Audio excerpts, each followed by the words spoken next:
All right, well, thank you all and good evening. I really did at times feel like Zora, like Elfi's adopted son. And I'm going to tell you a story later where she almost disowned me, so. But it is indeed a great honor to help induct Zora Elfi into the Hall of Fame. And I think the greatest joy of the book was like hearing Zora's story from the person who knew him better than anyone. I was particularly struck by a story that Elfi told me about 6 months after they had landed at Ellis Island, December 1940, on a cloudy gray morning. They came in on this rat-infested ship out of Lisbon on their way to a new life in America. And, Zora, being the engineering genius that he was able to find work almost immediately as a consultant for some various American defense contractors that were anticipating the entry of the United States into World War II. And all of a sudden he was making a lot of money. And in fact, he was doing so well that he and Elfi had moved into a penthouse apartment in Manhattan overlooking the Hudson, right on Riverside Drive. The apartment had a rooftop where the two could sleep outside on the summer months under the stars. And they'd often just sleep all night out there under the moon, the stars. And after Zora surprised Elfi with a new mink coat, they raised a glass of champagne and uttered, "Such a country." They would go on to make the Corvette the most successful sports car in history and the longest running passenger car nameplate in the world. And I'm going to get into a little bit more how Elfi contributed to that. But, they're geniuses that together no matter what the circumstances, they were always able to make the best of each situation they were in with class and aplomb. Elfi was from a well-to-do German family. In fact, her father ran one of the largest greeting card companies in Germany. And Elfi was also just an athletic, beautiful girl with blonde hair and beautiful blue eyes, and the cameras loved her. She became a fashion model as well as a trained ballerina and stage dancer. After she and Zora moved to Paris from Berlin in the late 1930s to escape Nazi harassment, Elfi joined the Folies Bergère, where she performed all over Europe before the war broke out. Zora once the war did break out, Elfi was stuck in Paris, and we've already heard that story. But in the meantime, Zora had joined what was left of the French Air Force, and he was assigned down to Toulouse to train as a bombardier on a class of French bombers called the Potez. They eventually made it to New York on a refugee ship once they were reunited on Elfi's famous MG trip, which took the course over 4 days. And, she must have really shocked both the Allied people at the checkpoints and the Nazis, because here's this gorgeous, blonde-haired, blue-eyed person driving this open-topped MG with a German accent. So they didn't know what to make of her. But anyway, once they got out of Europe, Zora happened to come across this little concept car at the General Motors 1953 Motorama at the Waldorf Astoria Hotel, and it was called the Corvette. And the car just totally stopped him in his tracks. I mean, he had never seen such a beautiful car before, a beautifully designed car. And but yet he was less than impressed with its engineering credentials, but knew that in his heart he knew what to do to fix it. And so he pulled out all the stops and was hired by General Motors and Ed Cole in May 1953. So, they left after living in Berlin and Paris and for a time in London. They ended up in New York and then Detroit. But they adopted well. As Zora helped the Corvette grow into the all-American sports car, Elfi gradually became its first lady.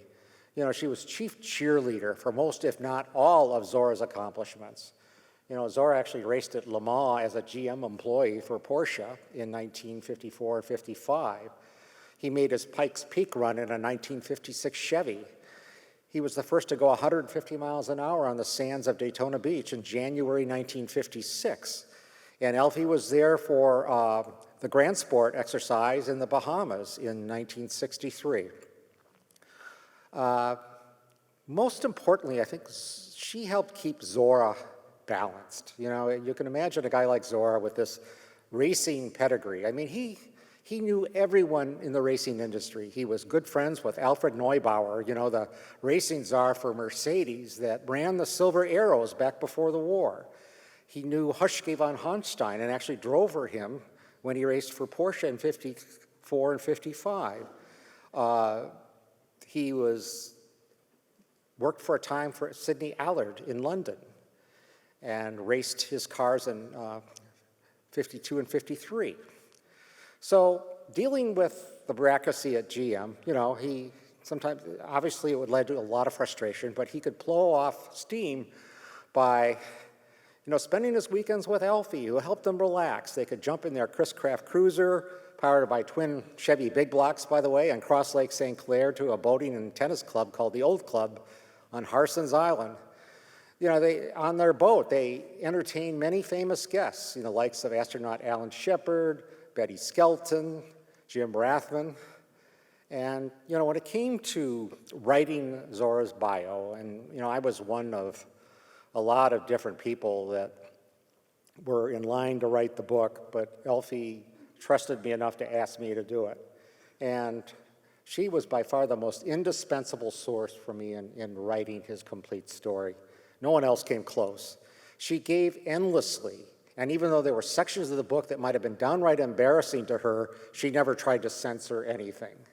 And, you know, for 6 months after the book was published, until she died, I'd look on her, you know, once or twice every 2 weeks or so, and I'd bring deli food over to her, and we'd share a martini. And, you know, sometimes Gib Hofstetter would stop by, or Karen Blandini when she was in town. Dave Davis, his attorney and the executor of his will, Werner and Chris Meyer would sometimes stop in. And she became like family to all of us. So we really treasure those memories with her. And, but I do want to share one little funny story, involving Elfi. She had some circulation problems in her legs. So this was back probably maybe about 3 years before she died. So she was admitted to St. John's Hospital over on the east side of Detroit. And before she packed her bags, this was kind of a planned exercise because they were going to try to do some minor surgery on her legs. So she smuggles in a flask of Tanqueray gin, which was her favorite gin, by the way.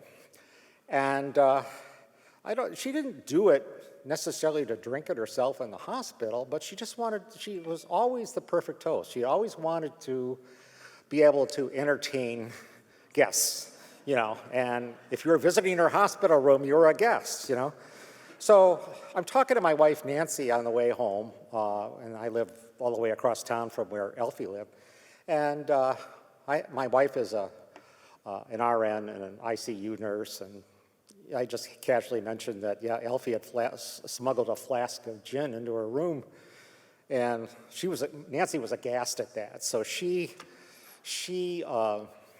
suggested that I call the nursing station and just say, hey, look, I'm the gentleman that was just there visiting the room.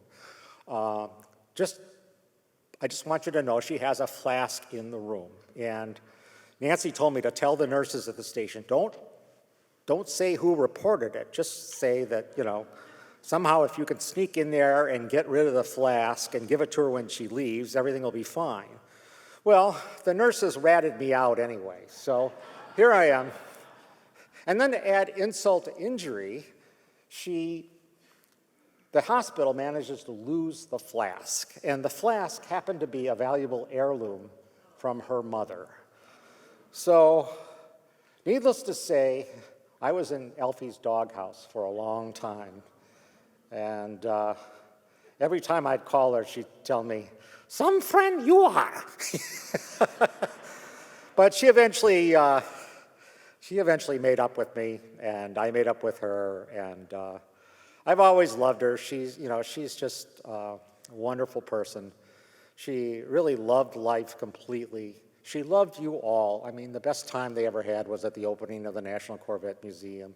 And they loved going to all the shows, whether it was Carlisle or Bloomington or, Cypress Gardens. They were always there, at the NCRS convention. And she loved the Corvette just as much as Zora did. So she is absolutely a fitting new member of the Corvette Hall of Fame, and I'm honored to accept on her behalf. Thank you very much.